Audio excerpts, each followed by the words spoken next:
Long queues are still a common sight in petrol stations in Nigeria, as government struggles to end the latest round of petrol scarcity to hit Africa's biggest oil exporter. To say that Nigeria is grounded at the moment would be stating the obvious. This is what you see at the petrol station still selling fuel. The lines usually stretch for over a kilometer, in most cases causing severe traffic jam, and it's not just motorists who want their tanks filled up, even generators are brought to filling stations as well. It is an all too familiar sight in the country that is the biggest producer of crude oil but relies on refined import for its domestic consumption. Some motorists have been in line for the past 10 hours and are still not being able to get their supplies. Here since 3 o'clock this morning, 3 a.m. and this after 2. I've never buy fuel. Even yesterday, I was here since 4 o'clock a.m. I queue till after 1. By the time I got to the filling station, they was telling us that the fuel is finished, which everybody know. So we have to go empty with our car. Transportation fares have now shot up as a result of the scarcity, and commercial vehicles are gradually disappearing from the road. Nigerians bearing the brunt of the scarcity believe the government has not been honest about it. They want the government to save them the hardship of wasting a working day at the filling station before getting fuel. I think, to me, Buhari disappointed us. We didn't expect all this, and I believe there is no regime we have in Nigeria that we don't have challenges. But he has been so silent about this. At the heart of the problem is a shortfall in refined petrol import.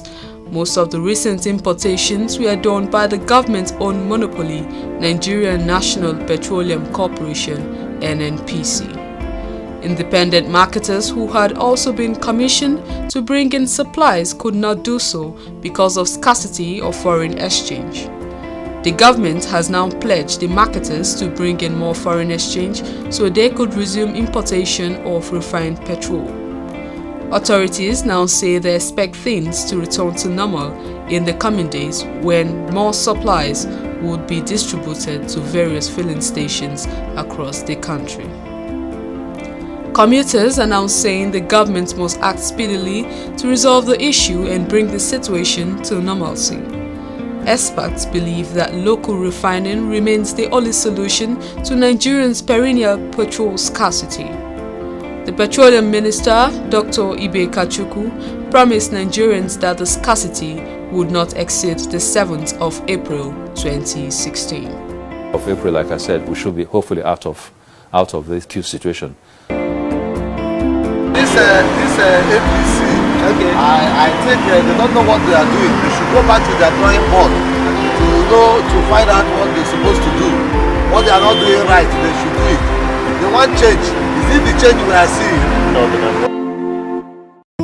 Hearing the response of commuters, it looks like the hope of Nigerians have been trampled upon.